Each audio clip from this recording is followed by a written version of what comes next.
Здравствуйте, дорогие друзья! Приветствую вас со стадиона «Динамо Юни». 24-й тур женской высшей лиги сезона 2021. И в этом матче встречаются «Динамо», БГУФК и «Минск». Матч примечателен тем, что сегодня белосиние могут уже досрочно, де-юре и де-факто оформить свое второе подряд чемпионство. Сейчас мы послушаем государственный гимн нашей страны, ну а затем продолжим эфир.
Да, 6 очков составляет отставание Минска от «Динамо» БГУФК. Собственно говоря, горожанки вот именно в первом и втором кругах потерпели эти самые два поражения от «Динамо». Ну и сегодня, если состоится третье, то сами вы понимаете, что оно уже даже теоретически не будет отыгрываться. Ну, я не думаю, что «Динамовкам» что-то помешает, в общем-то, сегодня добиться победы и оформить самое чемпионство. Но, опять же, все рассудит игра. Для Минска это игры с «Динамо» всегда серьезный, естественно, раздражитель. Ну, все, что происходило с командой в течение этого сезона, я думаю, повторяться лишний раз не стоит. Говорить об этом не нужно, да. Но любопытно, наверное, уже заглянуть в следующий год. И вот здесь рядом присутствуют руководители клубов, что будет, опять же, какие цели будут преследовать женская команда футбольного клуба «Минск», каким образом будет формироваться ее костяк, кто ее будет возглавлять, по-прежнему Андрей Пышник, либо же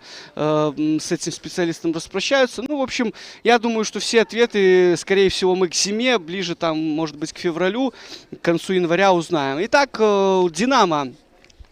Уже девушки из этой команды свои позиции на футбольном поле заняли. Такая небольшая разминочка здесь на бровке горожанок была. Ну и они вот тоже свои последние приготовления демонстрируют нам перед началом этого поединка. Обслужит его судейская бригада из Могилева. Главный сегодня на футбольном поле Дмитрий Марков, его помощники Антон Марус и Никита Хомченко. Четвертый арбитр Виталий Иванов из Минска. Александр Брайчевский из Орши, это инспектор, и делегат АБФФ. Да, и вот сегодня без делегата не обошлось, Сергей Витушка. Ну и к составам давайте ближе. В воротах у Минска под номером 12 Полина Малаева. Далее Ульяна Солола, номер 2, 7 Анна Сас, 9 Армин Сакуч, 10 Елизавета Пинчук, 11 Сельма Капитанович, 13 Диана Бакум, 20 Дарья Джукич, 25 Номи Эби, 44 Валерий Богдан и капитан команды номер 99 Ксения Кубичная, главный тренер Андрей Пышник. Да, вот его сегодня, кстати говоря, среди представителей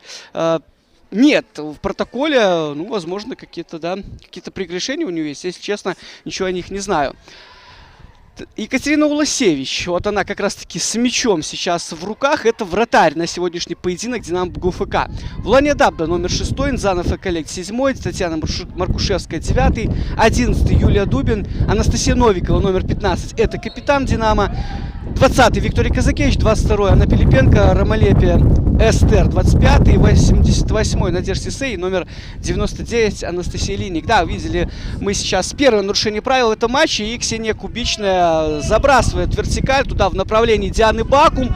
Да, ну вот с обработкой у Дианы здесь возникли определенные проблемы, тем не менее она в обыгрыш вступила и мяч отняла у Надежды Сисей. Прострел, и здесь очень близок Минск был для того, чтобы отличиться, да, но мяч там все-таки никого не встретил, да, ни вратаря, ни партнершу Елизаветы Пинчук, которая вот делала эту передачу. Ну и угловой, да. Первые будут подавать горожанки, они вот очень активно начали это противостояние. Ну и Анна Сас, естественно, устремляется к угловому флажку. Посмотрим, и чем этот корнер завершится для футболисток в сине-красной, наверное, так надо говорить, форме. Подача в штрафную площадь, остается в воротах Уласевич. Да, но здесь до удара со второго этажа дело не доходит. Ну и все-таки за футболистками Минска мяч останется. Пинчук с Нзаной вступает она здесь в единоборство. Попытка, опять же, навесить от Елизаветы, да. Думается, что вот правым флангом очень серьезно будет сегодня пытаться Минск атаковать. И сюда будет, естественно, сваливаться Елизавета Пинчук с центра поля. Ну вот, данный вынос, конечно, оставляет желать лучшего от Нзаны. Ну и определенные проблемы, видим, и с выходом из обороны появляются. Армиса Куч. Опять же, здесь много борьбы, и вот этот коллективный отбор дает свои плоды. Черногорку без мяча оставляют. И Виктория Казакевич устремляется по правому краю. Хорошая скорость у Вики, знаете, вы об этом хорошо. Но так просто Валерию Богдан, конечно же, пройти не удастся. Тем более, что девчонки очень хорошо друг друга знают. И пересекались они и в клубах. Ну и, соответственно, обе вызываются в национальную сборную нашей страны. Да, ну вот так, если честно, команды неплохо начинают этот поединок, достаточно хорошие скорости, ну, заявку на них делают, и если так продолжат до финального свистка, я думаю, что все будут этим довольны.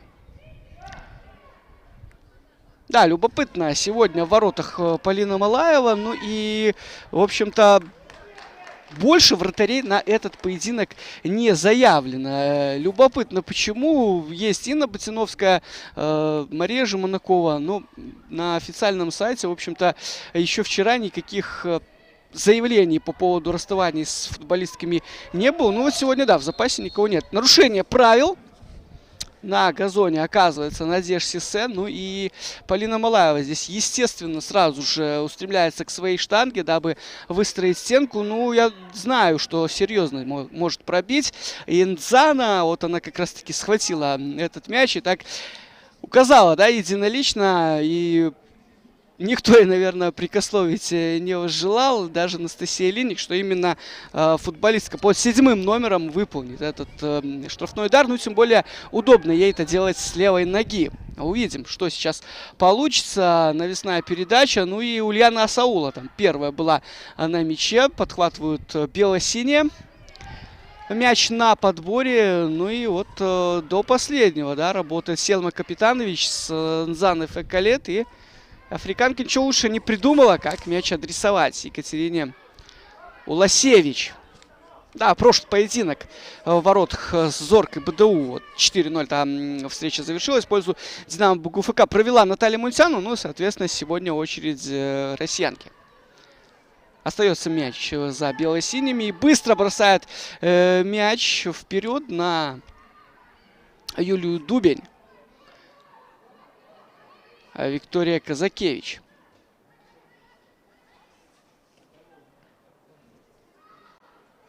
Ну, естественно, друзья, нельзя не обратить внимание, что нет сегодня в заявке.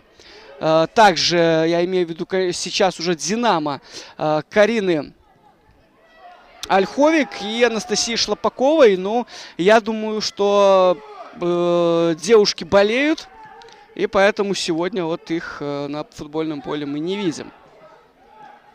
Ну и, конечно же, это очень серьезно может повлиять на атакующий потенциал белосиних. Диана Бакум нагоняет ее здесь сестра Рамалепи, но Бакум здесь играет до последнего самоотверженно. Асаула пытается ей сейчас помощь предложить. Да, ну и мяч отвоеван у Нзаны. Пинчук. Снова же, вот как и в предыдущем моменте, она продвигается сюда в сектор к угловому флажку. Асаула, передача в штрафную, ну, не глядя ее дело, не подняв головы Ульяна, ну, поэтому просто он пришел туда в ноги. Анастасия Линик. Снова Асаула. Хорошая передача, Капитанович. выдвинулась на нее Новикова. Ну и тут же на подстраховке видите вы, насколько грамотно действует Надежда Сесе, да, и заняла очень быстро место своего защитника. Очередное у нас нарушение правил. Да, ну любопытно. Вот с таким составом немножко обескровленным, как будут динамовки сегодня противостоять коллективу. Да, некоторые есть проблемы у Дианы Баку, нам кровь выступила, ну, вот в крови-то играть нельзя, находиться вообще на футбольном поле, да, поэтому вот нужно эту проблему решить медперсоналу Минска, ну и чтобы снова, да, и команда в комплекте была, да, против Динамо-то и в равных составах тяжеловато, но в меньшинстве подавно. Дзана убирает мяч немножко назад, отдает Ромалепе. Ну и та делает заброс вперед в надежде на рывок Татьяны Маркушевской, но не получилось. Да, ну и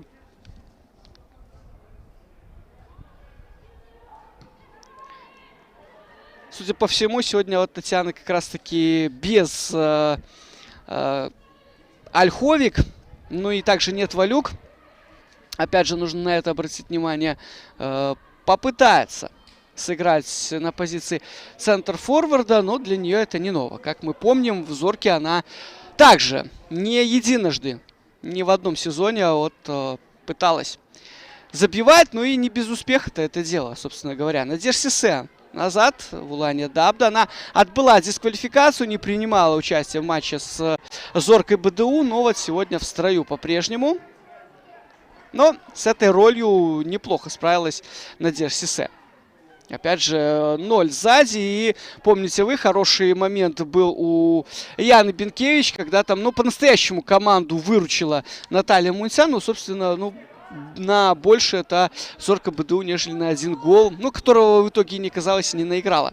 Сесе, да, здесь и Ульяна Сула, и Бакум, которая вышла на поле в отборе, действует. И мяч у Минска остается. Перевод. Джукич на Капитанович. Немножко здесь не разобралась Боснийка с Богдан, но и Валерия играет назад.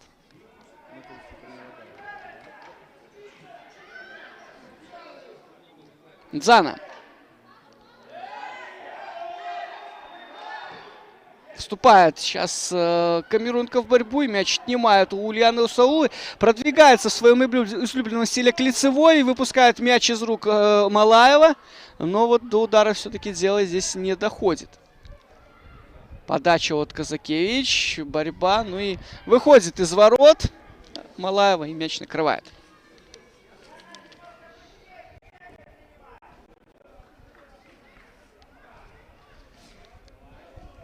Да, ну и получается, что вот вратарская бригада-то обескровлена у Минска, но, соответственно, линия крайних, линия нападающих вообще, ну, крайнего нападающего, я имею в виду, конечно же, Шлапакову, ну и Валюк с Ольховик, да. Те люди, которые, ну, наверное, игру впереди определяют. Джукич. На Богдан, та играет во фланг, Капитанович, ну и забег здесь Селми и Вики Казакевич. Сас. Можно сыграть назад, так они и делают. И удар поворотом, видимо, это все-таки был, либо же передача. Ну, передача это действие стало от Валерии Богдан, но все-таки Бакум вовне игры залезла, да, немножко сыграла невнимательно.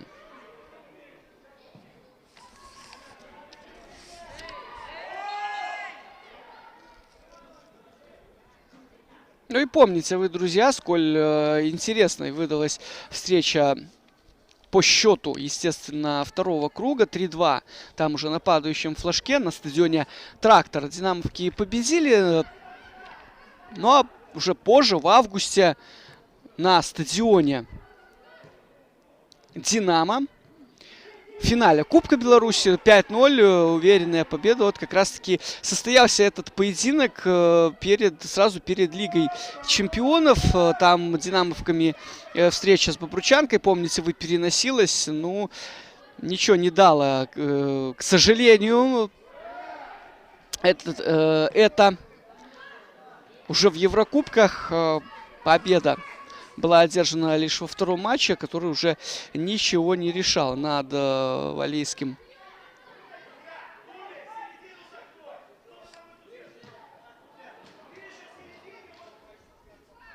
Суонси, да, ну и Кипрскому Аполлону 0-2 Динамо проиграла.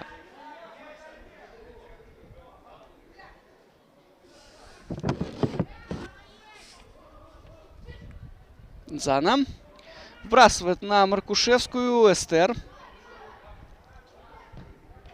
Ну и вот разворачивает. Опять же в поиске свободной зоны. Надежда Сиссе свою атаку на правый фланг. Но там, да, Дубин, наверное, не самым лучшим образом в этом эпизоде сыграла. Давайте будем откровенными. Ну, Юля в этом году, в общем-то, игрок ротации. Не так часто в стартовом составе мы ее могли видеть.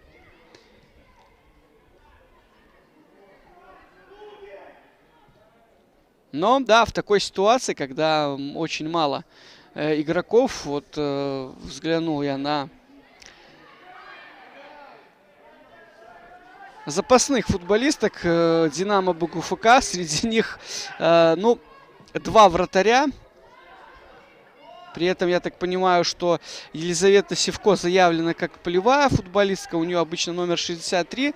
Но вот сегодня она по 4-м, если все-таки выйдет на поле, появится. Ну и вот, соответственно, Мунтяну и Тиховодова.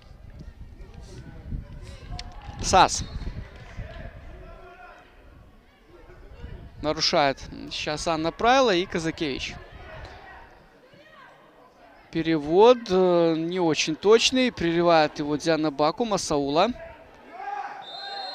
И Вулания Дабда врезается в спину Елизаветы Пинчук. Да, и здесь Дмитрий Марков пообщается, естественно, с камерункой и объяснит, что вот так вот травмоопасно достаточно действовать нельзя. Кубичная. На Саулу во фланг. Передает мяч Диане Баку. Баку в штрафной площади.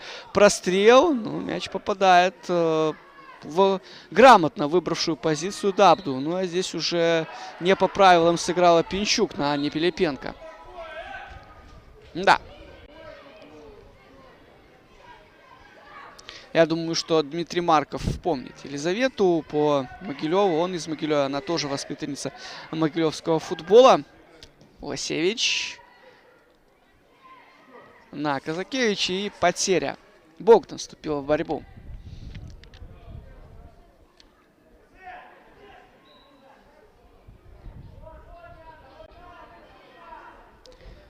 Назад играет Надежда Сиссе на Новикову, да, и мяч к вратарю приходит. Зана. Здорово, в свободную зону.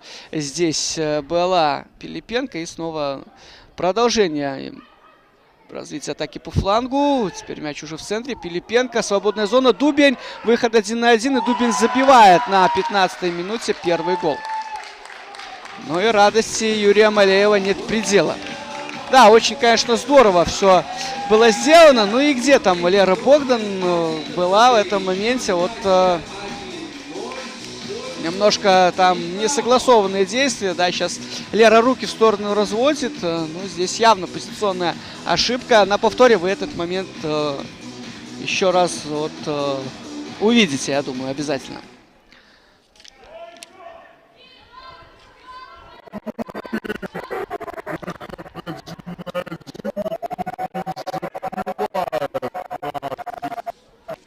Я так понимаю, что Анна Пилипенко голевую передачу отдавала.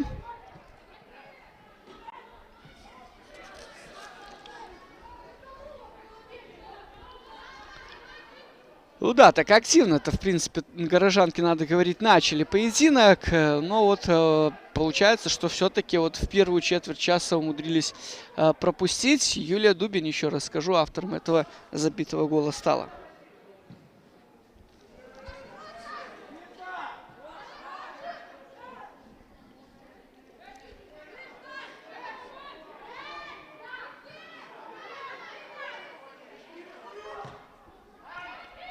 Дарья Джукич разворачивает через Диану Бакум. Ну и там борьба между Бакум и Инзаной. Пинчук.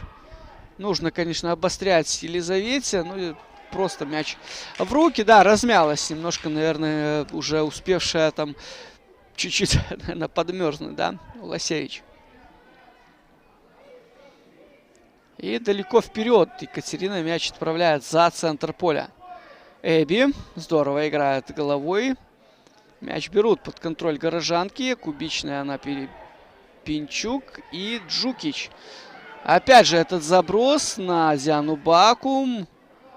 Ну вот как-то слишком уж прямолинейно, надо сказать, эти все передачи идут и легко читаются они центральными защитниками. Да, было бы неплохо что-то новенькое это придумать.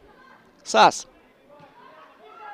не цепляется за мяч, ну и в конце концов уходит он от футболистки Динамо БГУФК за лицевой угловой. Мы с вами увидим. Ну и уже с этого края более удобно исполнять угловой Селме Капитанович. Боснийский легионер. 96-го года рождения она. Ну и, конечно, левой ногой будет пытаться здесь доставить проблему Уласевич, но та играет очень-очень уверенно.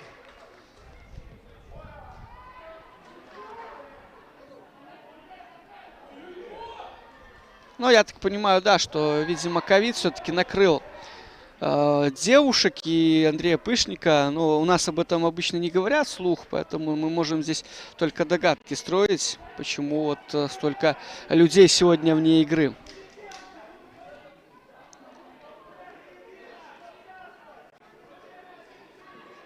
Аноми Эбби.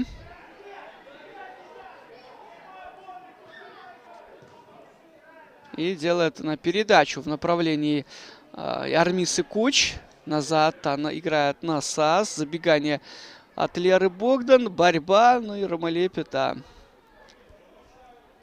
почти за пределы Динамо Юни. Не так давно распахнувшего двери. Очень, конечно, уютный стадион здесь.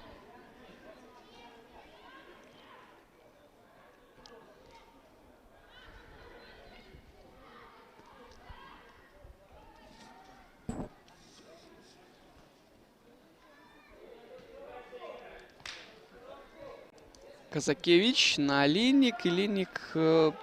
Нет здесь у нее предложений особых, поэтому и тем более, что на плечах висела САС, поэтому сыграла она назад. Но ничего здесь удивительного. Очень часто вот эти перемещения мяча от центральных защитников в поиске свободной зоны, да, мяч перемещается. Ну и, может быть, вот...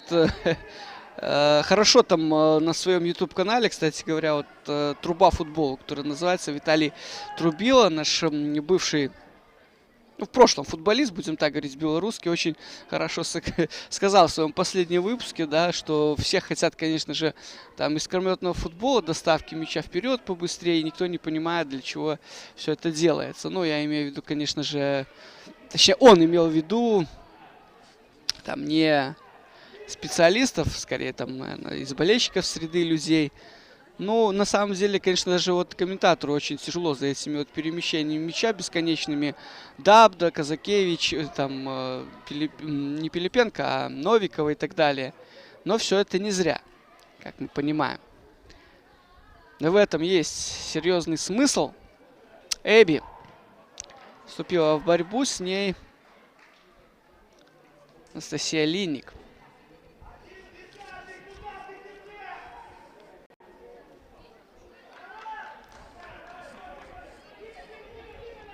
Асаула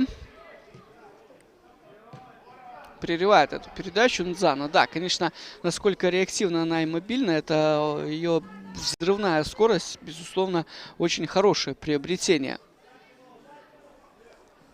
Пришла она в команду в межсезонье. Ну, да, действительно, видно, что очень квалифицированный футболист.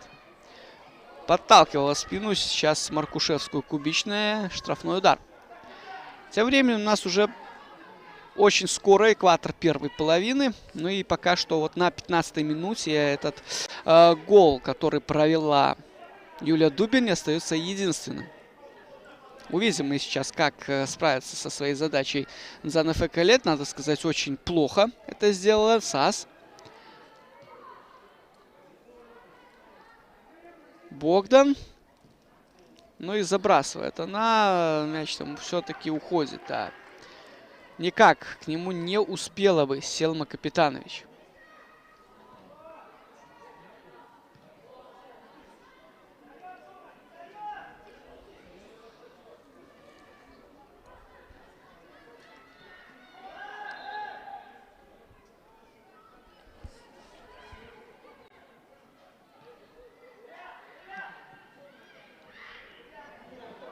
Хорошая, да, скидка могла тут получиться. Джукич на Пилипенко. Практически голевой пас. Но все для Минска обошлось. Кубичная. Видит одну Капитанович. Та разворачивается. Джукич. Армиса Куч, да, конечно же, в той позиции находилась. Ну да, вот здесь вот уже потеря на чужой половине. Ну и очень тяжело вот через центр продвигаться. Лучше это выходит правым краем. Но опять же, там раз за разом у Пинчук эти обострения, ну, не выходят. Ну и нет предложения. Опять же, здесь, наверное, не столько нужно Лизу критиковать. Маркушевская. Джукич. Заброс на Армису Куч. Ну, это девушка фактурная. Наверное, стоит ей так более жестче действовать, да, против Новиковой. Никто не подсказал сейчас Пинчук, что сзади соперница и потеря горожанками мяча. Назад Пилипенко играет на своего голкипера. Перевод. Казакевич, да. Ну и демонстрирует Уласевич, насколько здорово играет она ногами, опять же. Нет с этим проблем и у Натальи Мунтяну, но я думаю, что, естественно, не просто так, да, своих вратарей подбирали в тренерском штабе.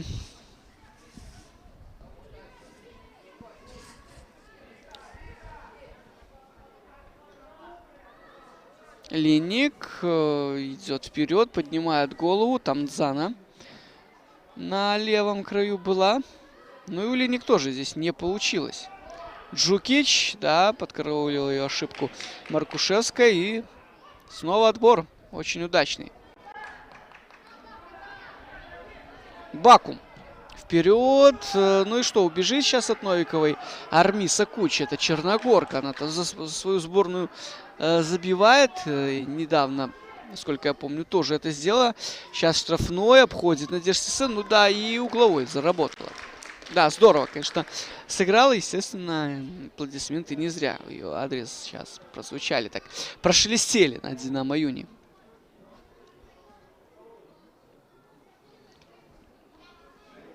Двадцать 25-я минута у нас началась. Ну и снова же угловой Капитанович.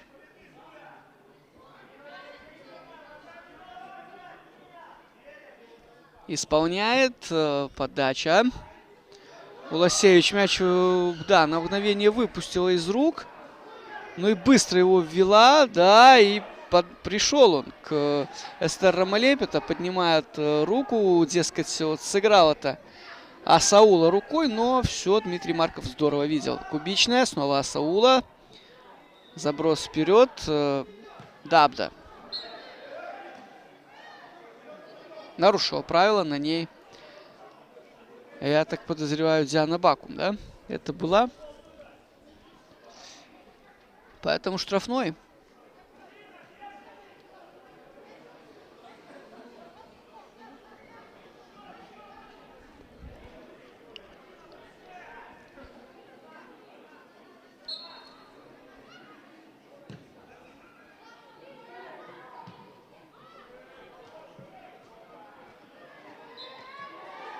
Ну а теперь же Дабда. Подталкивала Армису Куч.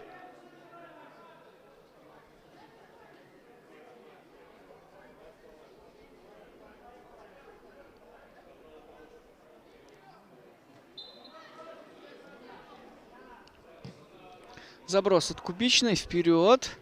Первая на мяче Казакевич. Богдан.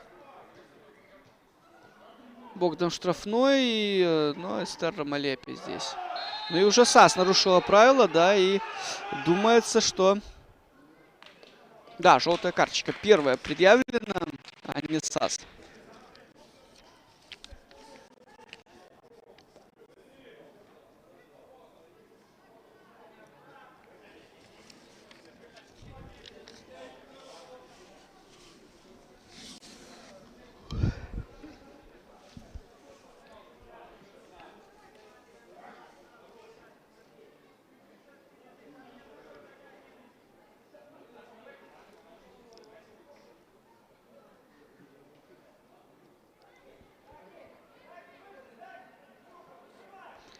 Там и у Маркушевской определенные проблемы.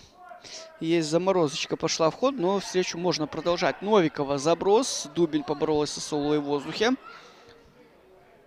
Пилипенко. Да, вот Бакум здесь получила повреждение, но игра продолжается. Динамовки этого не видят. Мяч не отправляют за пределы поля.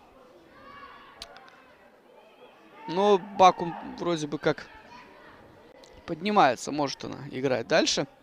Да, ему все хорошо. Ну, будем надеяться, да, во всяком случае, что здесь без повреждений обойдется. Кубичная.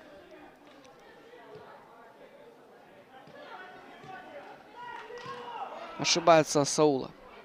Нзана.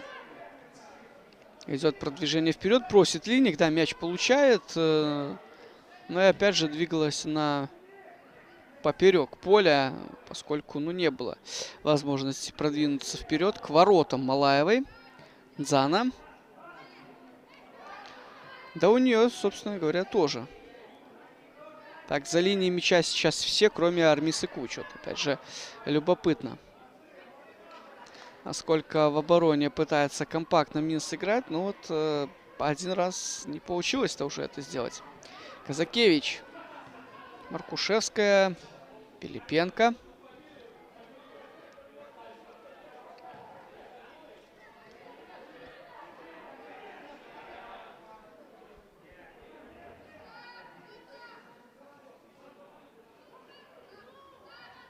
Нзана, но здесь ей помощь предлагает Линик. Нзана играет на Сисе.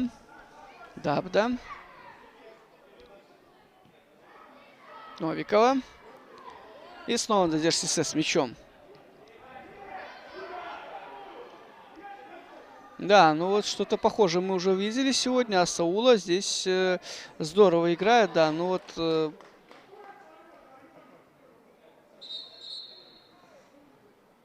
видит, да, Дмитрий Марков, что не было здесь углового. Ну и очень так, наверное, сейчас спокойно пытается Дмитрий Марков с Юрием Малеевым пообщаться. Там, судя по всему, кто-то, не сам Юрий Иванович, а кто-то со скамейки запасных некую такую нелестную фразу обронил в адрес арбитра. И, конечно же, нужно было реагировать Маркову.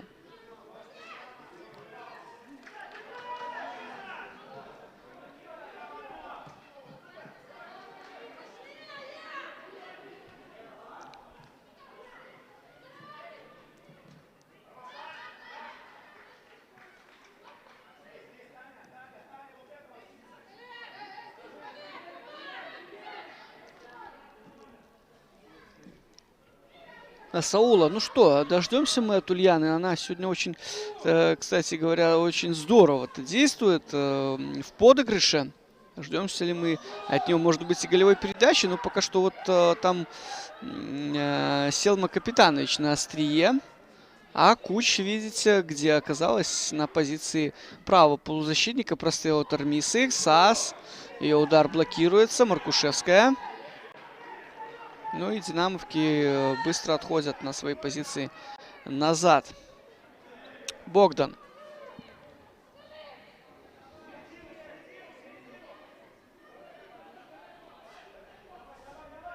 Капитанович. САС. Кубичная.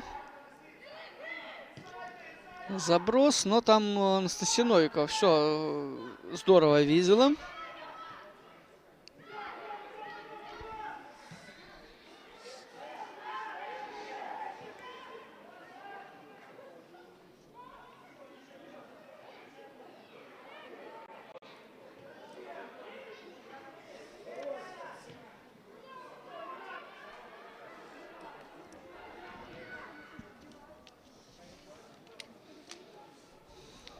32-я минута у нас, 1-0 по-прежнему. Ну, как-то вот, если честно, без острых эпизодов скучновато. Ну, команды хорошо, конечно, друг друга знают, за сезон изучили, поэтому ну, тут нечему удивляться, что именно вот таким образом наша игра протекает. Маркушевская назад, Пилипенко на Дубень и предлагает себя Эстер.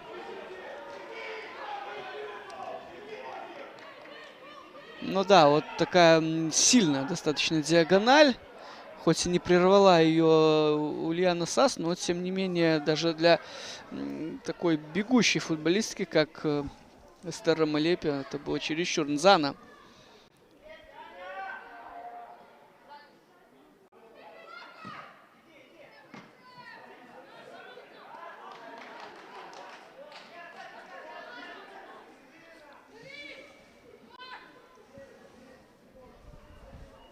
Сбрасывает Ульяна Саула на Рамису Куч. Потеря. Эбби.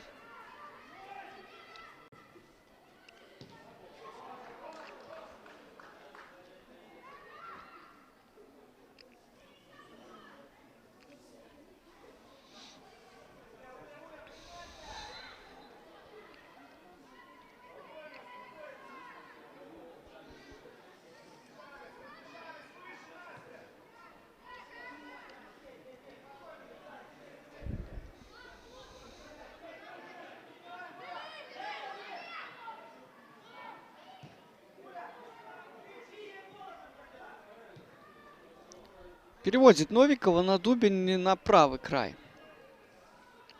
Маркушевская и потеря, да. Очередная. Малаева вперед.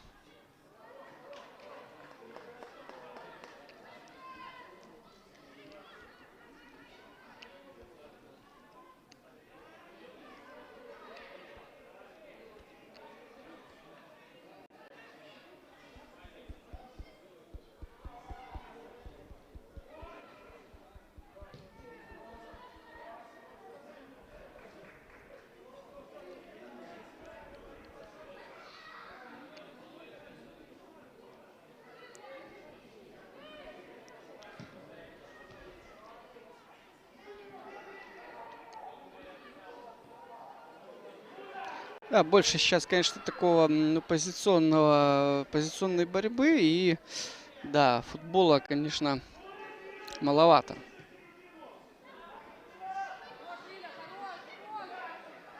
Джукич на Кубичную. И та назад Малаевой.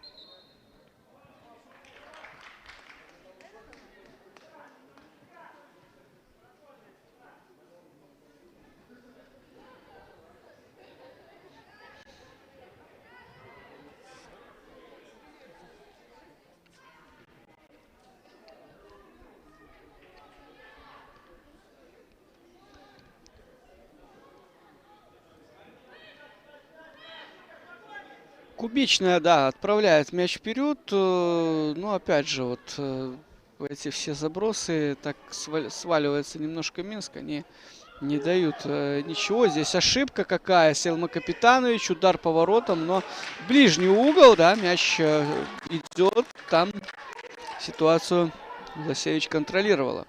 Очень хорошо.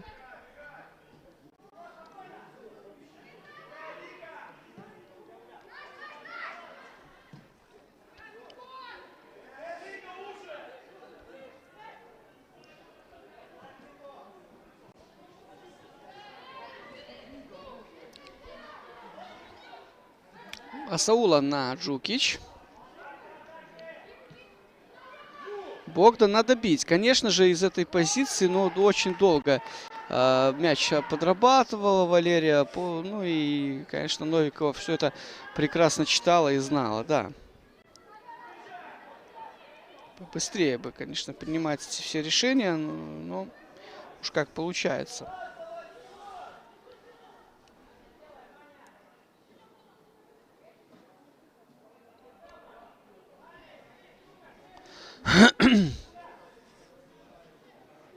Штрафной удар.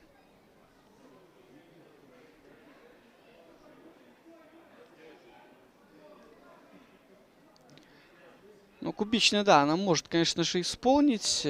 Тут нет вопросов. И сейчас, конечно, надо у Лосевич, да, очень внимательный быть. Удар поставленный достаточно у Кубичной.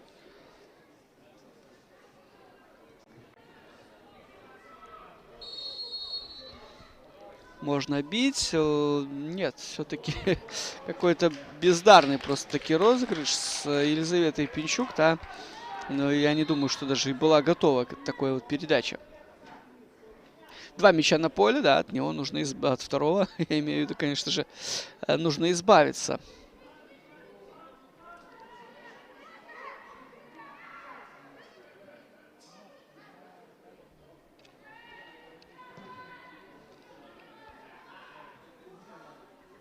В одно касание головой, да, неплохо. На Дубин сбрасывала Казакевич.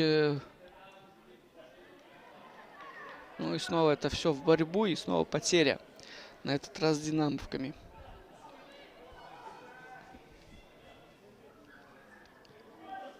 Пас назад. Эбби. Кубичная. На Армису Куч. Джукич, Саула. Надо простреливать. Ульяне, да, в одно касание она это делает. Ну и удар поворотом наносит таки Армиса Куч, но очень неточным он оказывается. Тем не менее, вот 2 мы уже выстрела увидели. И совсем недавно вот Валерий Богдан, если я не ошибаюсь. И вот сейчас вот Армиса Куч.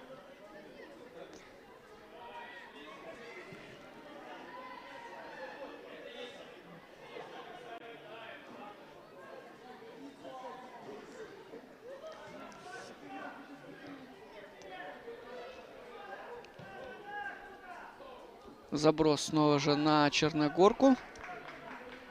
Через все поле, но вот она выделяется, да, фактурой своей, конечно. Еще раз я об этом говорю, но пока что не очень-то зацепиться ей удается.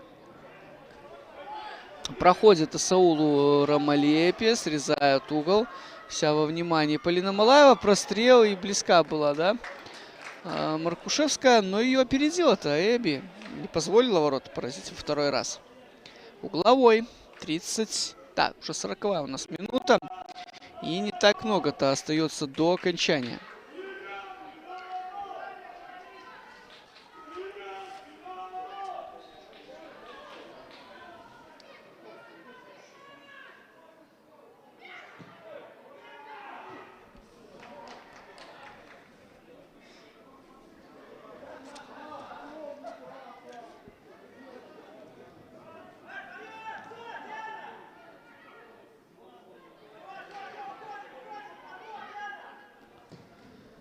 Линник заброс. Первая здесь. Ох, да, ошиблась, естественно. Ну и Дубень, оформляя дубль, ошиблась. Малаева на выходе. Как-то мяч так прямо отбила на Юлию Дубень. Ну и вот такой вот голевой дубль.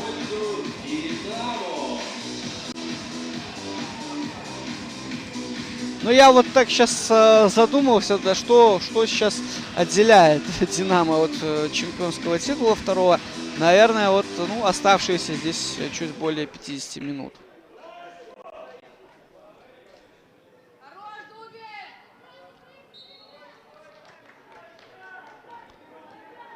Ну, может быть, опять же, то, что отбила на Дубень мяч кулаками Малаева, это не есть главная ошибка. Вот этот удар, который там ближний угол прошел между ног вратарю, ну, надо быть, все-таки надо было быть готовым. Здесь нарушила правила в атаке Линник.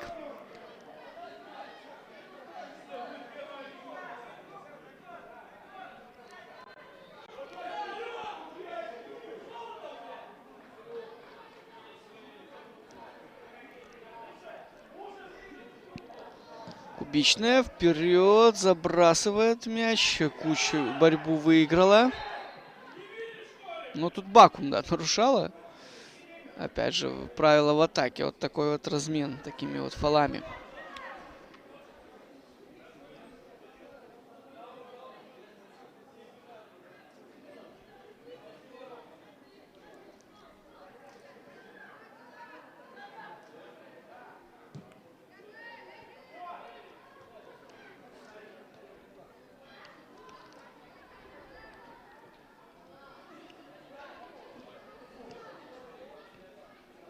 Да, нужно сейчас Капитанович постараться было. Ну, постраховала здорово, конечно, Казакевич Новикова. Но Капитанович нужно было до конца все-таки сражаться. Может быть, где-то вот этого Минску не хватает веры в себя. Команда, сезон для нее вот такой, ну, если честно, очень скомканный вышел. Вообще не знали, в каком виде. Там до последнего эта команда будет представлена, да?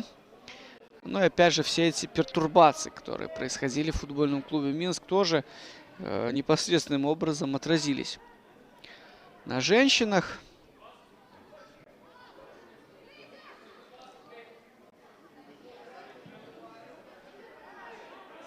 Ну, как говорится, да, этот сезон можно уже закрывать. Нам бы интересно уже, что там в следующем-то будут придумывать, что придумает Андрей Василевич. Новый директор Минска. Линик. Ну что, третий гол?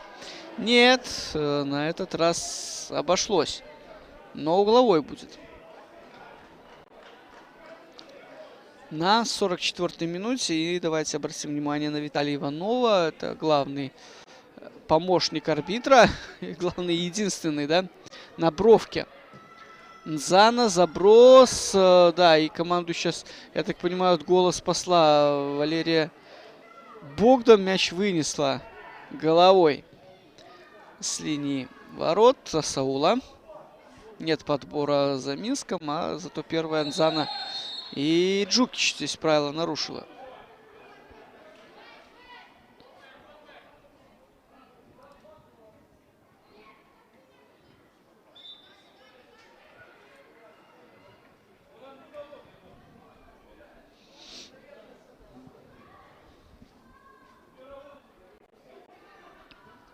Линник исполняет штрафной удар. На Нзану. Нзана смещается к лицевой. Ну что, еще один угловой. Я думаю, что в зависимости, правда, от того, сколько компенсирует Марков, но этот угловой, скорее всего, последним стандартным положением в первом тайме станет. И Анастасия Линник.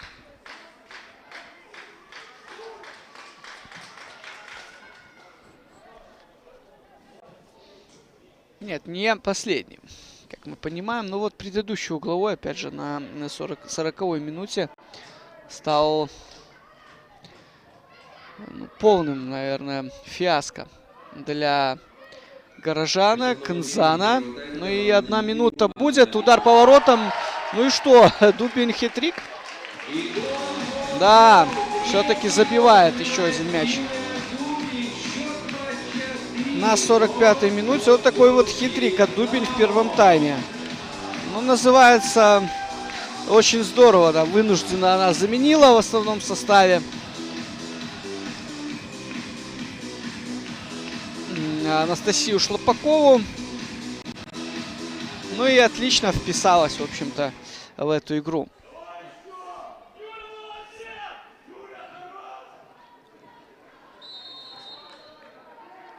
Джукич.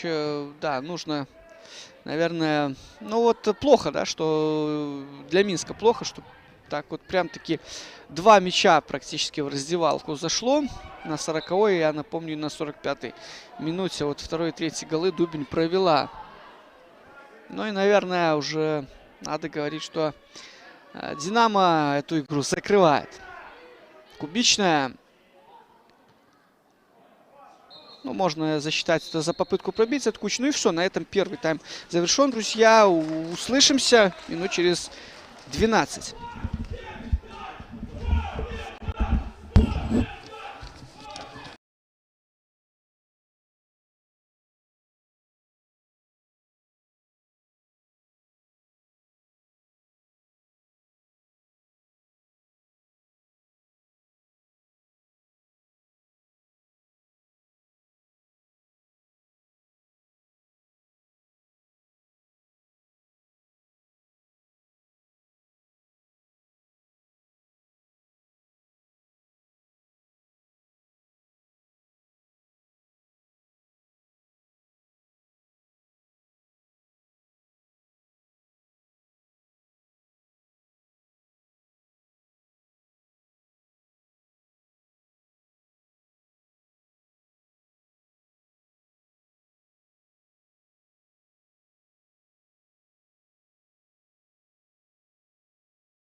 Уважаемые болельщики, пожалуйста, соблюдайте следующие меры профилактики. Как можно чаще тщательно мойте руки мылом или обрабатывайте их спиртосодержащим средством. Если вы чихаете или кашляете, прикройте рот согнутым локтем. Можно вместо этого использовать одноразовый платок или салфетку, которую необходимо сразу же выбросить. Старайтесь не трогать глаза, нос и рот руками. Это предотвратит попадание вируса в организм. При общении с другими людьми старайтесь не подходить близко, сохраняя дистанцию не менее 1,5 метра от людей, которые кашляют или чихают. Соблюдайте масочный режим. Будьте заботливы по отношению друг к другу и оставайтесь здоровы.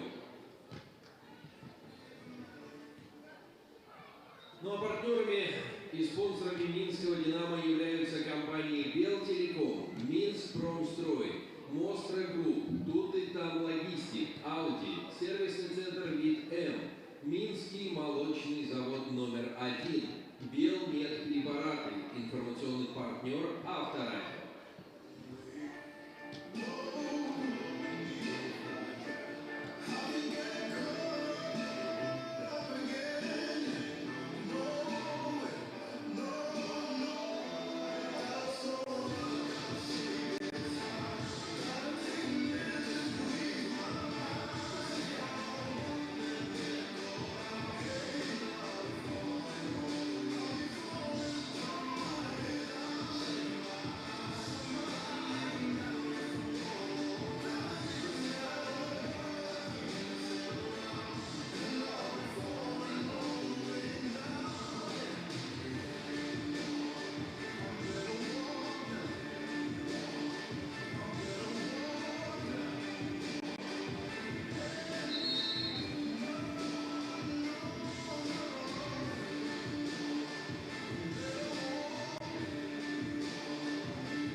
Почему 4 надо?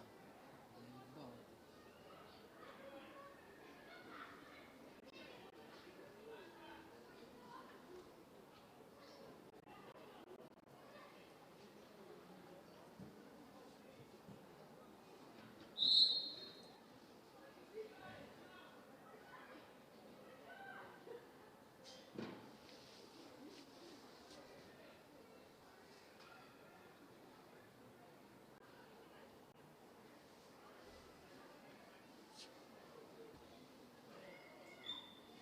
Кто работает?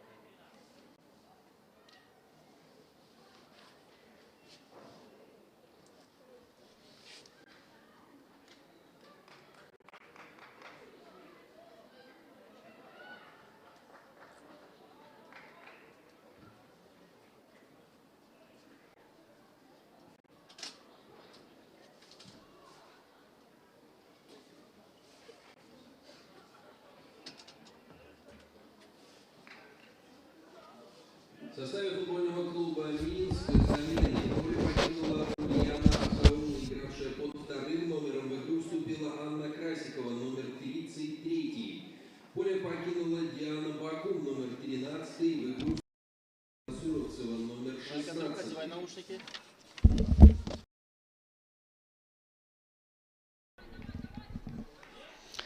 Ну что ж, друзья, второй тайм матча 24-го тура женской высшей лиги между Динамо, БГУФК и Минском. 3-0 после первой половины.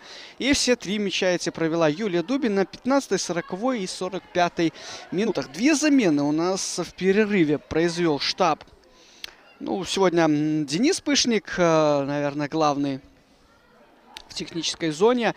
На поле вышли и Анна Красикова, и Милана Суровцева вместо Дианы, соответственно, вместо Ульяны Асаулы и Дианы Баку. Вот так вот, две замены в перерыве. Но поскольку всего лишь 3 резервиста сегодня есть в распоряжении Юрия Малеева, но я не думаю, что он будет торопиться, тем более среди них вот 2 номинальных вратаря. Ну, я так полагаю, опять же повторюсь, что Елизавета Сивко заявлена как полевой футболист, поскольку у нее 4-й номер, ну и также есть Кристина Тиховодова. Не знаю, вот рискует этот второй тайм стать просто формальностью, поскольку, ну, неплохо, в общем-то, в общем и целом Минск действовал, но, опять же, эти пропущенные мячи, они все вот эти потуги перечеркивают. Ну и одна желтая карточка была предъявлена Анне Сас в первом тайме. Именно 7-й номер Минска ее удостоился. Ну и видим мы, что динамовки по-прежнему в атаке, как будто бы ничего не изменилось.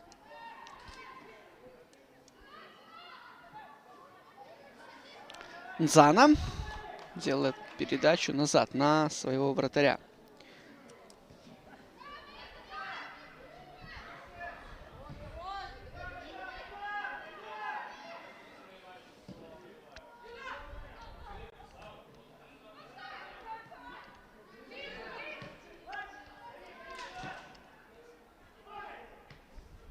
Ну и Красикова заняла позицию Асаулы с края в обороне. Она может и в центре это сыграть. Но вы, я думаю, хорошо об этом знаете. Ну а Милана Суровцева на правом краю. Вот весь правый фланг-то, в принципе, был обновлен.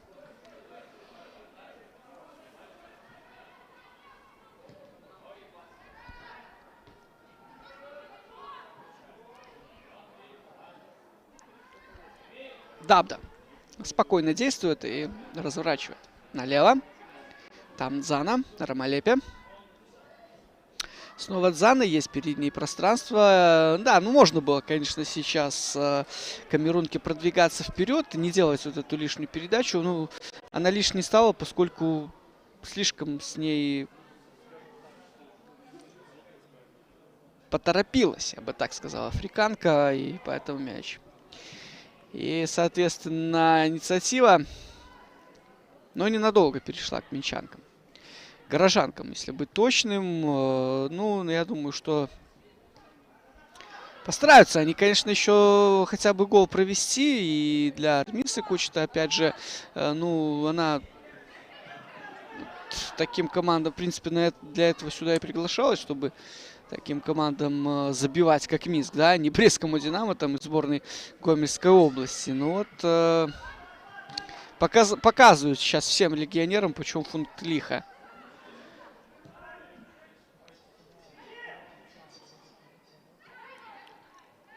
Сисе принимает мяч спиной, лицом к своим воротам и просто его выбивая за пределы поля через себя. Эбби. Кубичная.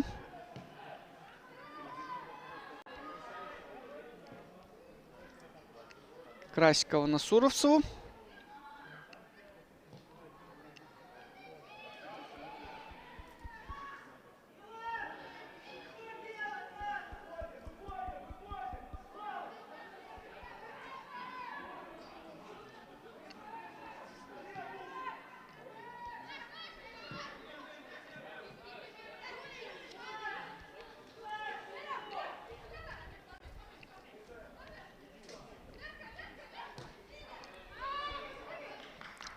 Богдан назад играет, там Эбби.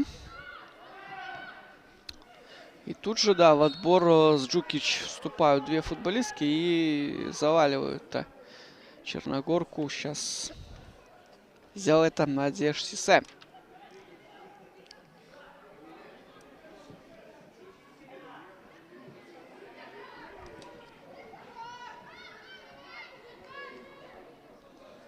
Брос. Вот Казакевич. И ушел там мяч в аут, да. Мне показалось, но судьи почему-то молчат. Маркушевская. Фол. Быстро разыграла Джукич. На Капитанович играет Дарья. Куч. Красикова. Свежая футболистка, но ее здесь накрывает Пилипенко.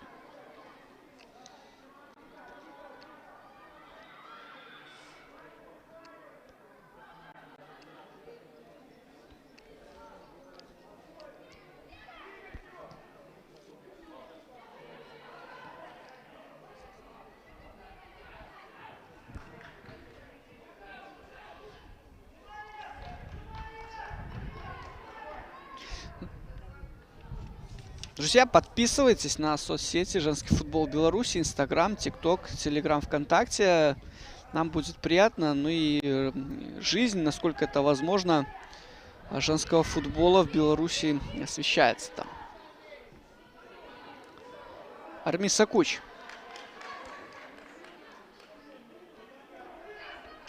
Капитанович. Назад. Богдан.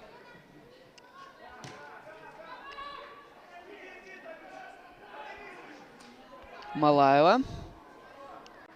Ну, ошибается вратарь. Да, здесь получаю ни Эбби, ни Богдан. Что-то такое среднее вышло. Ну и что? Падает Маркушевская. Предлагает ей подняться Дмитрий Марков, главный арбитр этой встречи.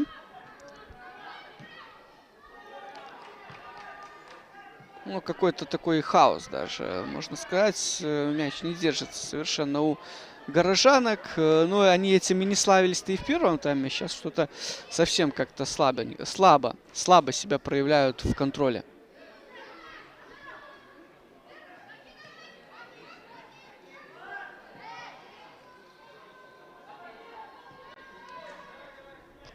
Линик на Ромалепе. Нзана.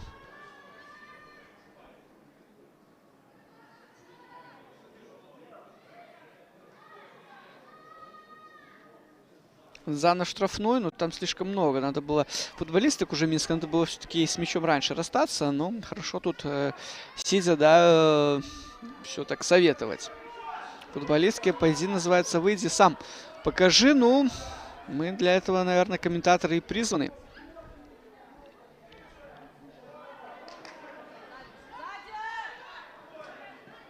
Некие свои оценки делать. Богдан. Завалила она здесь Юлию Дубень.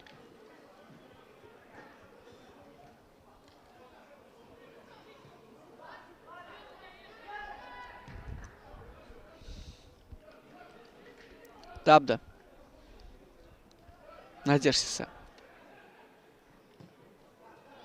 Через Казакевич. В одно касание Вик ошибается. Богдан. Куч. Дарья Джукич быстро переводит на Нусас. Ну и что, будет ли Аня попробовать бить? Да, делает удар поворотом Анусас, но он не представлял угрозы для Екатерины Уласевич, голкипера Динамо БГУФК.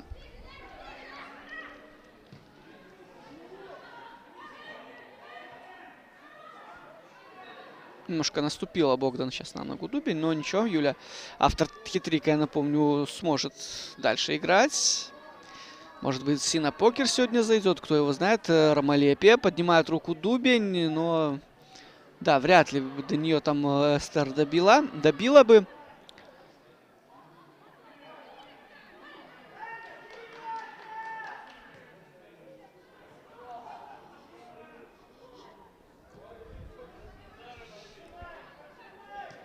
Юласевич на Дабду.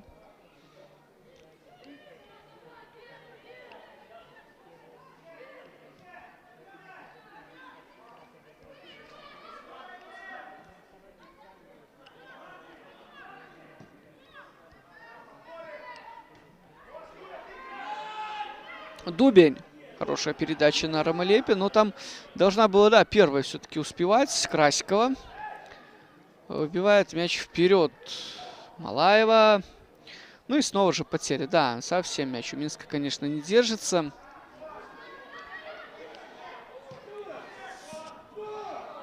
И прерывает, да, здорово играет. Сейчас капитан Динамо БГУФК прервала на передачу хорошую на Армису Куч направляла Джукич. Пилипенко, фол.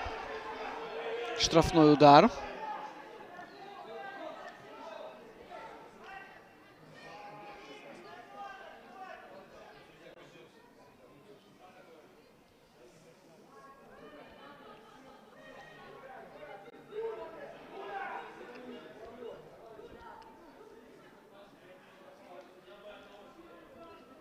У мяча Насас два человека в стенке, видите вы, Юлия Дубень и Виктория Казакевич. Конечно, САС здесь не желаю хорошо исполнить этот штрафной, но будет угловой мяч там от головы. Ушел Анастасии Новиковой.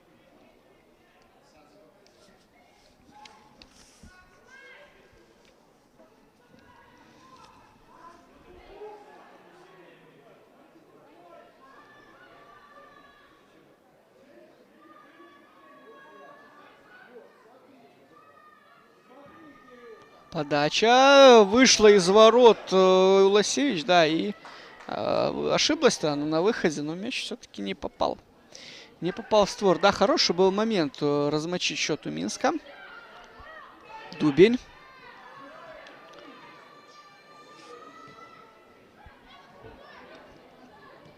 Капитанович. В одно касание пыталась Пинчук сыграть на Армису Куч. И не вышло. Пилипенко, и все на этом. Да.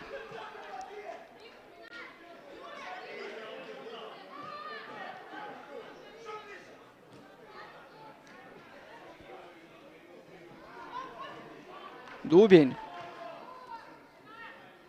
Линник.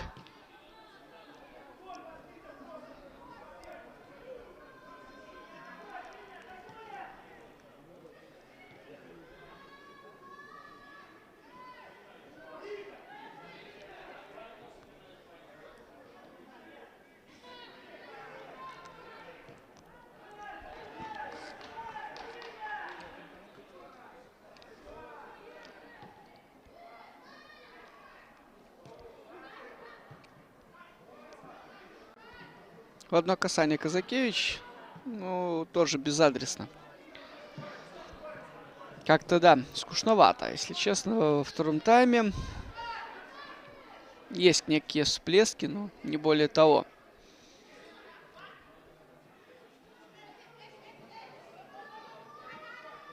Дубень. Не получается здесь у Юли сыграть. Еще и травму рискует она получить. Вот не поднимается с газона Красикова назад на вратаря.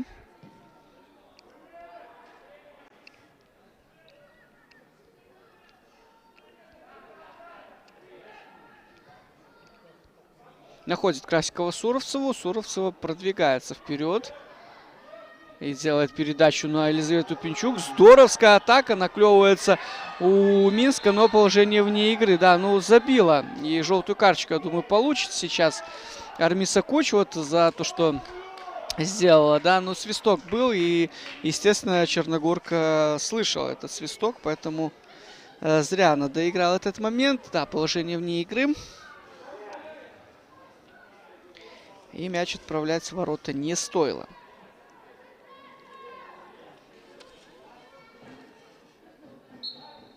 Ну вот вторая желтая карточка у футболисток Минска.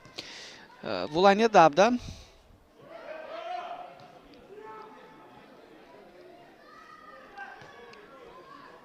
Ну, наверное, для Минска хорошо, что мяч вообще в принципе-то в воротах побывал. Это, говорят, хороший знак. Ну, в принципе, то остается играть полчаса, и при счете 3-0, ну, уже пора бы не просто его номинально чисто в сетку отправлять, но чтобы и голы уже были засчитаны. Пока не получается.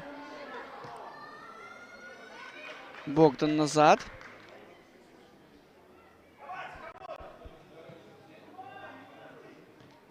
Ох. Да, сейчас Дубень, конечно, естественно, правила серьезно так нарушила на Валерии Богдан. Видно было, что, ну, шла она на это столкновение осознанно. Ну и опять же, Дмитрий Марков здесь беседует с, я так полагаю, с Денисом Пышником.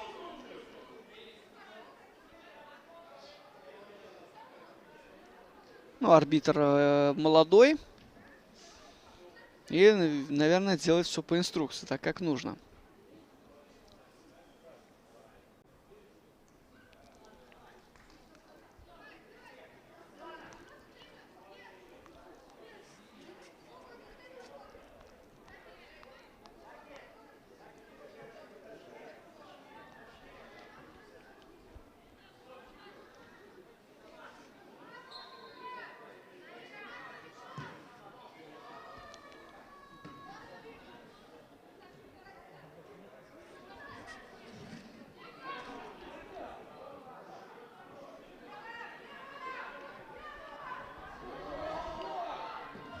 Капитанович и играет здорово на выходе.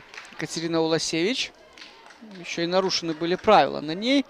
Миланы Суровцевой быстрый ввод. Зана Суровцева тут до последнего пытается играть с камерункой.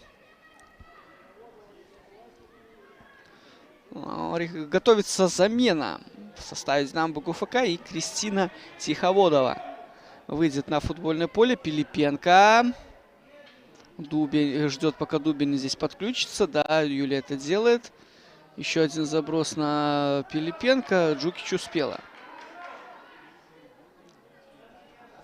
Ну и да, сейчас мы узнаем. Да, вместо Юли Дубень. Немножко так подзавелась Юлия. Я так полагаю, что именно поэтому ее сейчас и меняет. Автора хет-трика.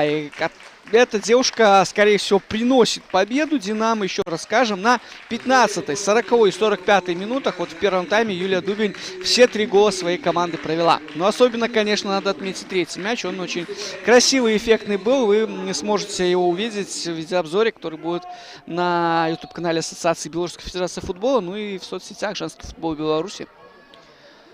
Неудачно ввела мяч, да, и могла сейчас Пилипенко за это наказать Малаеву. Но не наказала.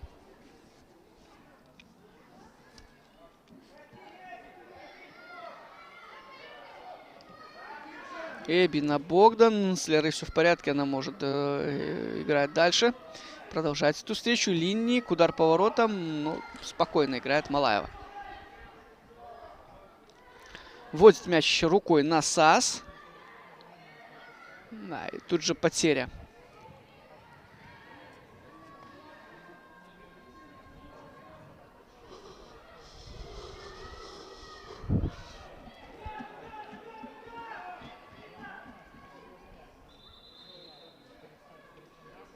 Да, болезненные некоторые ощущения испытывает сейчас Зана Феккалет.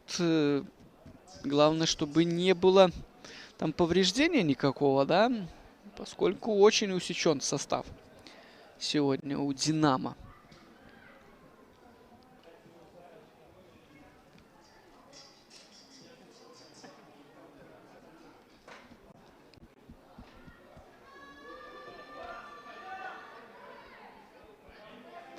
Но в игре Зана все хорошо. Лосевич на Тиховодову.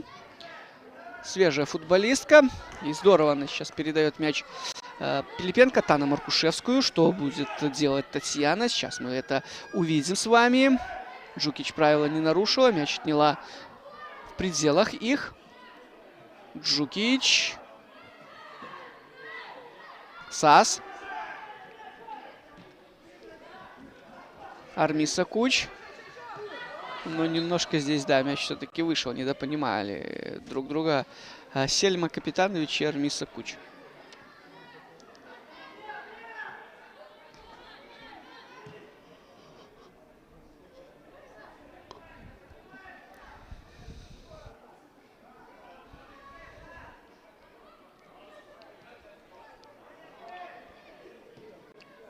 Уласевич. Дзана. Накрывает ее Анна Сас. Ну и что там, успеет к мячу Суровцева или нет? Да, успевает остановить его у лицевой. Назад передача на Анну Сас. И Линник здесь вступила в отбор.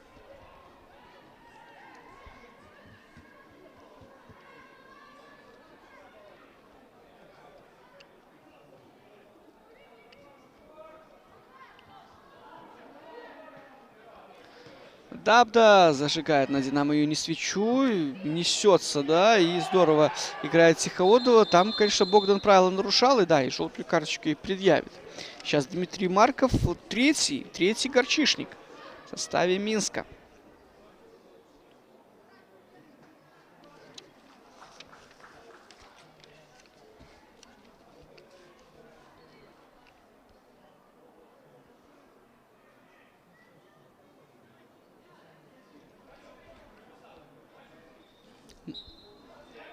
Анастасия Новикова переводит налево. Там Дзана. Эстера Малепи. Нет, Са здесь читает игру. Суровцева.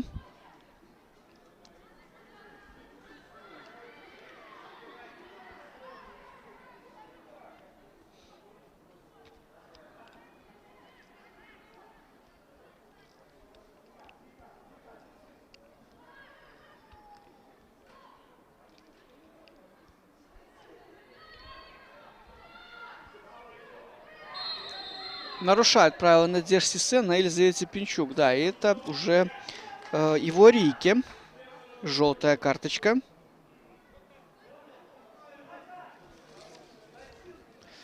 Да, и Пинчук нужна помощь. 5-0 сегодня в 14 часов на стадионе ЦОР в Бресте. Витебск переиграл Брестское Динамо. Вчера Бобруйчанка 12-0. Ну, тут, да, без комментариев, сборная Гомельской области. В пятницу еще встреча состоялась здесь же на Динамо Юни. Выиграла Зорко БДУ со счетом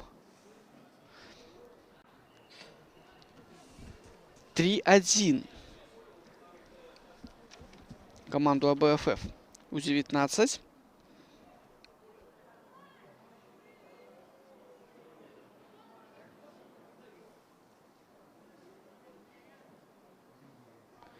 Ну и Могилевский Днепр с Неманом разошелся миром. Очень интересный матч вчера был в Могилевском футбольном манеже. Но, на мой скромный взгляд, там, в принципе-то, действительно ситуация могла развернуться что в одну, что в другую сторону. Но, в общем-то, да, есть определенные, конечно же, у меня симпатии к Днепру. И команда должна была, естественно, ну, побеждать в той встрече, с учетом того, сколько моментов-то загублено было. Но вот в итоге в концовке пропустила гол, который провела Наталья Качан. Ну и, соответственно, я так полагаю, что Днепр выбывает из гонки за призовое третье место.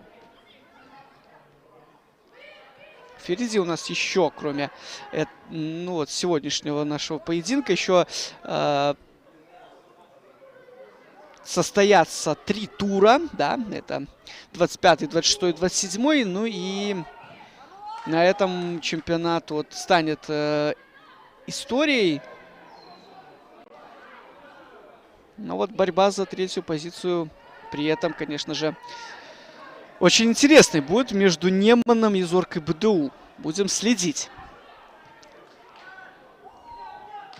Ну а сегодня, ну, подозреваю я, поздравим с чемпионством Динамо БГУФК. И опять же, любопытно, вот какие изменения в межсезонье будут в этом коллективе. Ну, я думаю, что первоочередной задачей будет сохранить вот этот костяк команды, поскольку уходили, опять же, Анастасия Шупо и Юлия Слесарчик из клуба. Хотел их видеть у себя и в дальнейшем у себя в коллективе Юрий Малеев. Но вот девушки избрали другой вектор продолжения своей карьеры. Ну и сейчас, я думаю, тоже будут предложения. Ну, у той же Виктории Казакевич, молодая, в принципе, девчонка, почему нет? Возможно, уже хочет уехать на легионерские хлеба, себя попробовать та же Анастасия Линник. Ну, поэтому тут, опять же, да, будут определенные, наверное, задачи, да, перед руководством клуба, перед тренерским штабом по сохранению костяка, которые надо будет решить, ну и также усилиться.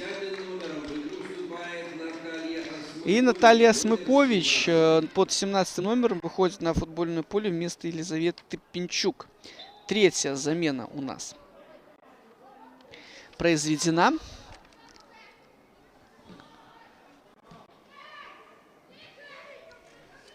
Пинчук там получала повреждения, возможно, из-за этого не может она продолжить матч. Казакевич. Из аута на Маркушевскую. Пилипенко назад. Тиховодова.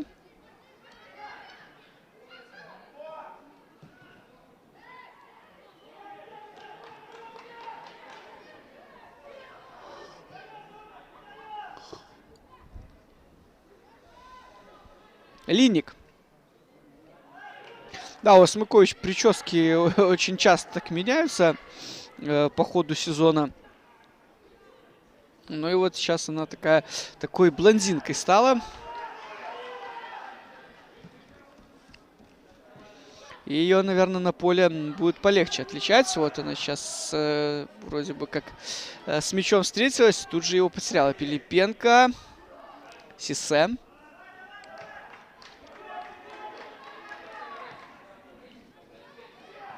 Новикова назад, ну и снова Лосевич.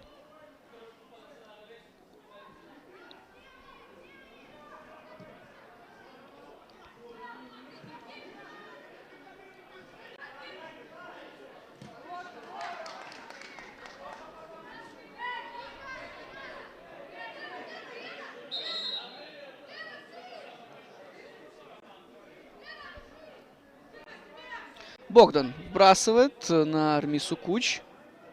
Ну, здесь вот Казакевич с Тиховодовой хорошо разобрались. И первая успевает. Власевич. Борьба в воздухе. Линник. Да, много сегодня борьбы. САС. Суровцева. Ну что, уйдет сейчас от Инзаны Милана или нет?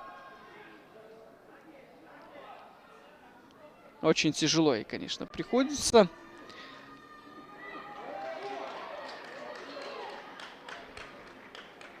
И так вот оттеснил Инзана, да. Не самый, наверное, фактурный крайний защитник, но при этом очень такая учепистая, да, кажется по-белоруску. Лосевич.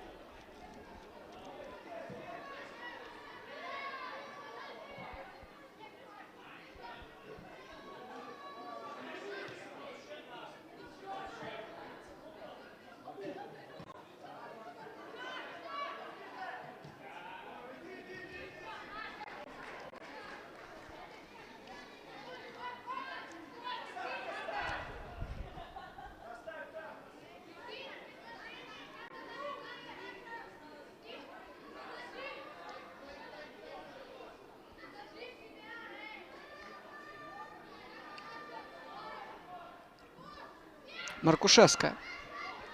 На ней прям сразу две, и Джукич, и Богдан. Такое хоккей, знаете, часто бывает, когда шайбу вот к борту там прижимает несколько хоккеистов, и попробуй еще ее оттуда выудим. Вот так сейчас то же самое мы могли видеть.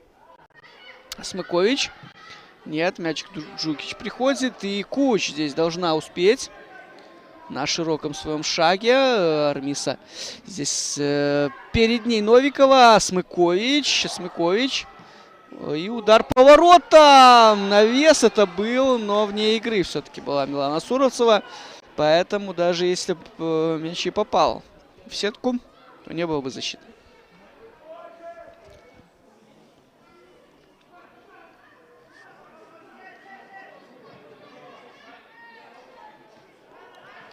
Борьба в воздухе. И аут в пользу белосиних.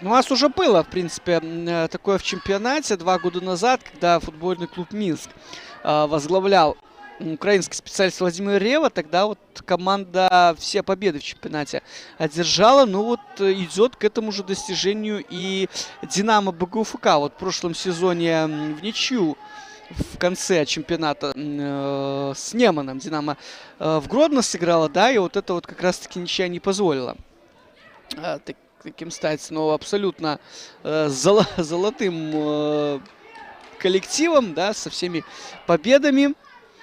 Но вот сейчас, возможно, все. Впереди у Динамо, как и у всех остальных команд, еще 3 поединка. Суровцева на Селму Капитанович. Армиса Куч.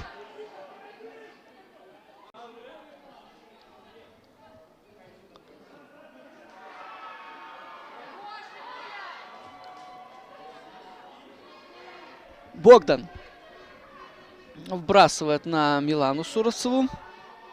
Саас. Сзади у нее Маркушевская. Да, никто не подсказал. Линник. Получилось сейчас Анастасия по ногам.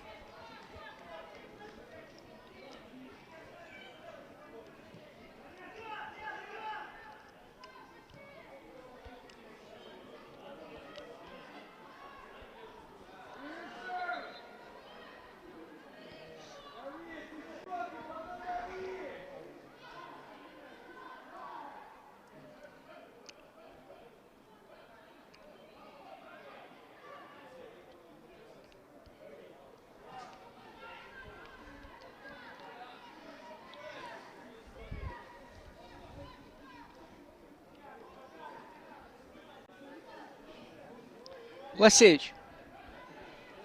Остается до окончания этого матча, ну, чуть более 12 минут. Я имею в виду основное время.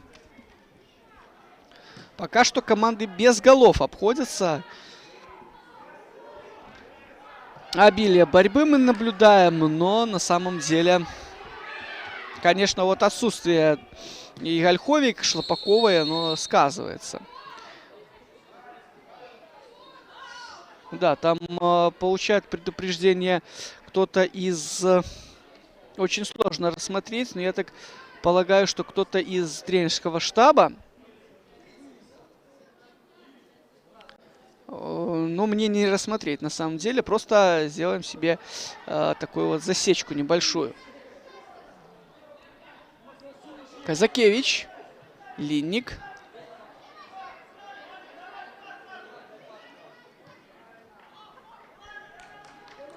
Уласевич. Ох, здесь могла сейчас россиянка наварить, но все здесь спокойно. Для нее и для всего Динамо закончилось. Богдан. Джукич. Да, Джукич, конечно, сегодня явно из игры выпадает. Уже не первый момент. Вот в простейшей ситуации мяч она теряет. Да и вообще-то, в принципе, ну, сомнительное вот приобретение именно этой черногорки. По сезону она бездарно сыграла в финале Кубка Беларуси. Так вот, ну, мало движения от нее, не знаю. Едва ли, я думаю, в коллективе она останется. Но смотрим футбол дальше. Новикова. Сисе. Дабда. Казакевич. И вперед мяч отправляет Вика. Опять же, в направлении там по движению Сиховодовой. Сисе. В одно касание Пилипенко снова брак передачи. Армиса Куч.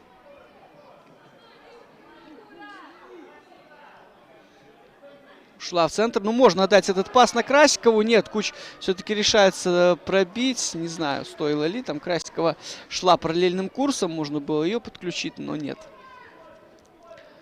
Уласевич. За центр поля мяч отправляет Джукич.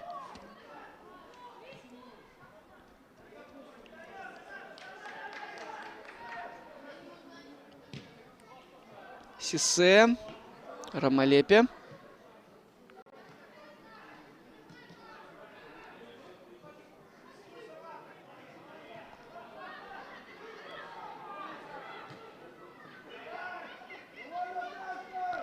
Асмыкович вперед.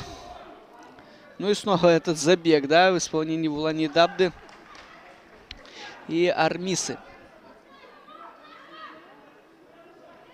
Капитанович на Суровцеву.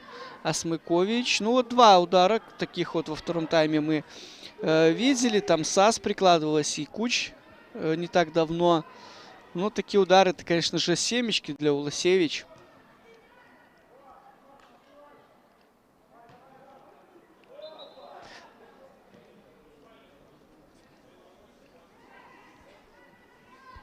Ну, естественно, что даже в этом сезоне, таком непонятном для Минска, от команды большего ждали. Но вот все идет к тому, что все 4 поражения будет.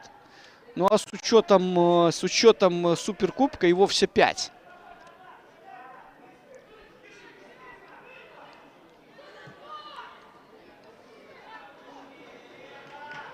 Сисе. И уходит мяч за пределы поля.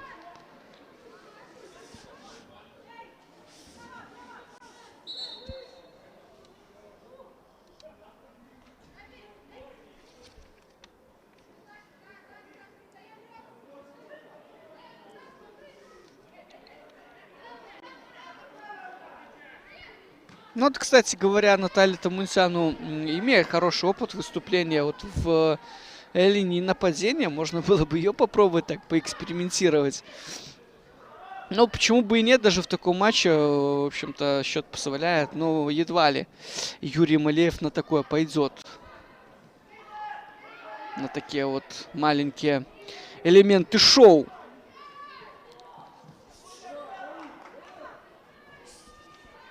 Богдан. Сисе, по мнению Маркова, играет по правилам Новикова.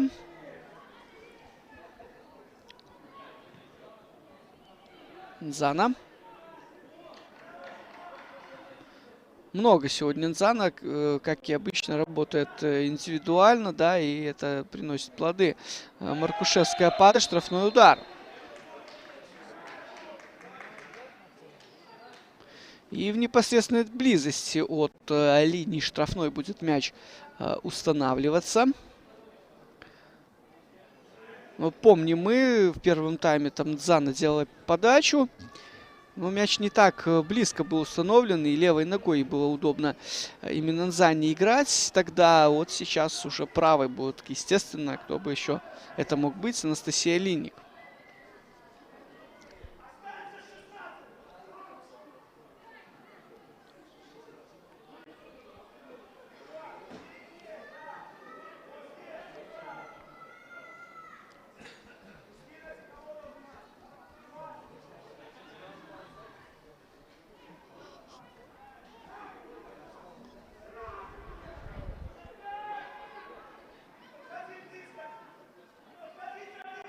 Да, как же еще не вспомнил про Анастасию Побегало. Она сегодня тоже вот не может играть, потому что только недавно болела и выздоровела, да, поэтому вне игры находится.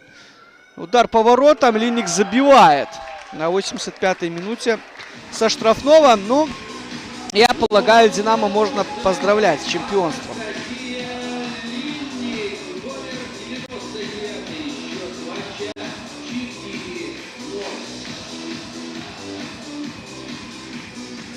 Прекрасный удар удался в дальний угол. Ну и там у Малаевой практически не было ни единого шанса выручить свою команду. Да.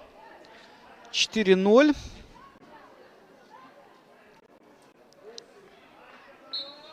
Но это еще один гол, если успеет Динамо провести, будет повторение счета в финале Кубка Беларуси, который в августе прошел.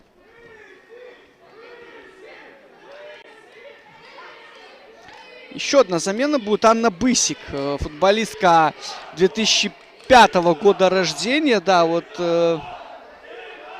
Здесь есть болельщики Минска, которые прям уже скандируют ее фамилию перед выходом на замену. Но я так полагаю, что это будет ее дебют в высшей лиге, если ничего не упустил. Футболистка, которая принимала участие в турнире в Люксембурге, чемпионат Европы среди девушек до 17 лет, Лига Б.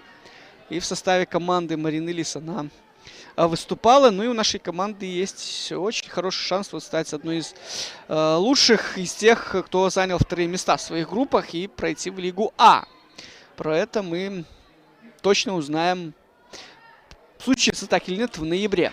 Вместо Дарьи Джукич выходит Анна Бысик под 6-м номером. Ну да, это молодая футболистка, хорошие задатки имеет. Ну, будем, конечно, Аня желать всего хорошего. Может быть, она и сегодня еще себя покажет. Вот эти оставшиеся, ну, 4, я думаю, с компенсированным временем, некоторым минуты. Власевич.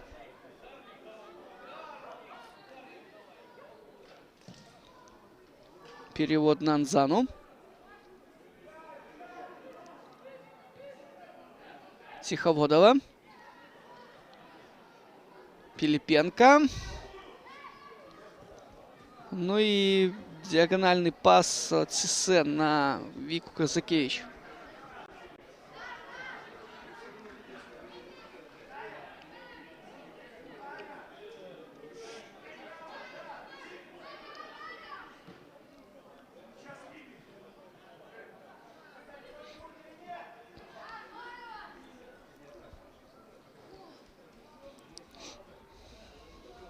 Да, в опорной зоне Бысик заняла место. Давайте опять же вот отметим. Запомним эту футболистку, так сделаем засечку на будущее. Подталкивала в спину сейчас Надежда Сисе Наталью Асмыкович.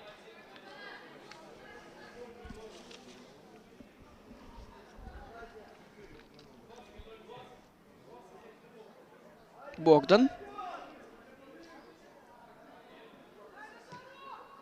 Нет, ввела мяча номер Эбби в игру. Красикова. Суровцева.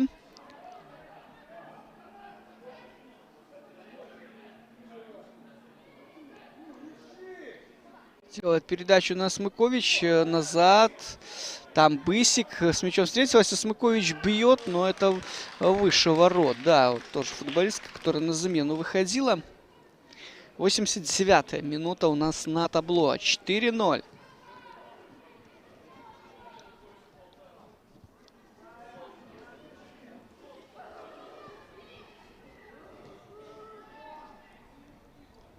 Ну, Линник вообще не впервые, конечно же, со штрафного отличаться. На своей памяти помню гол прекрасной воротозорки БДУ в этом году. Выходит из ворот Малаева. Асмыкович продляет вперед, ну так, безадресно. Мяч, тем не менее, у горожанок под контролем. Бысик. Да, насколько все-таки хороша Занов и Колец, согласитесь. Везде успевает.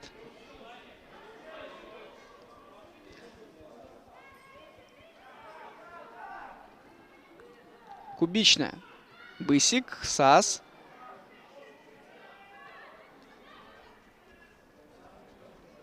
Есть Александра Цверко, естественно, у Минска. Ну, вот она получила серьезную травму как раз-таки вот в матче первого круга, который на стадионе на Олимпийский прошел.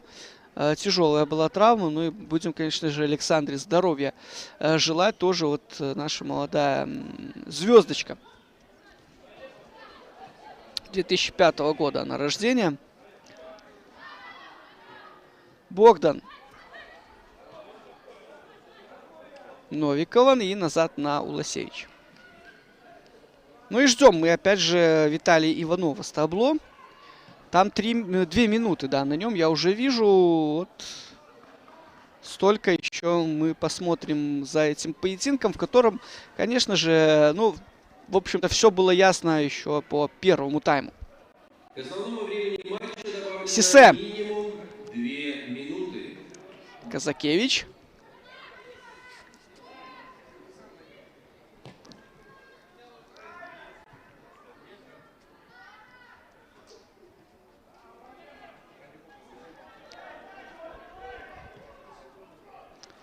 Нзана.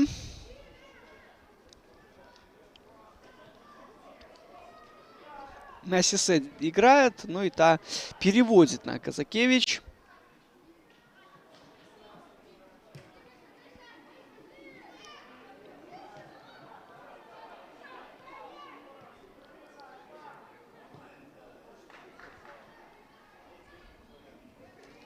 Я думаю, что сейчас все в предвкушении. Естественно, будет много радости от белосиних. Да, под клубом «Динамо Минск» собран, конечно же, очень-очень боеспособный коллектив. Есть, в общем-то, ресурс для этого.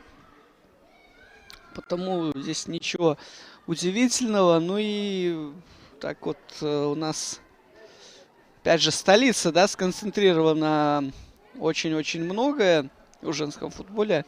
Основные все силы. Но, опять же, давайте не забудем, насколько хорошая и добротная команда Екатерины Дудко в Гродно, насколько серьезно подходят к развитию женского футбола и всегда подходили в Могилеве. Надо, чтобы и остальные регионы, опять же, подключались. Не стоит забывать и про Витебск, да.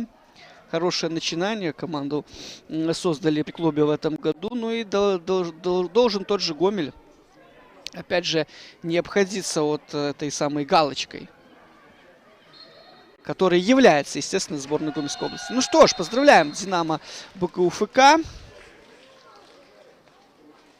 Чемпионство команда оформила. И 4-0. Юлия Дубин на 15-й, 40-й, 45-й минутах забивала. Ну и на 85-й точку в этой встрече поставила Анастасия Линик. Друзья, спасибо большое, что были вместе с нами в этом эфире. Для вас работал Андрей Ильянич. Счастливо!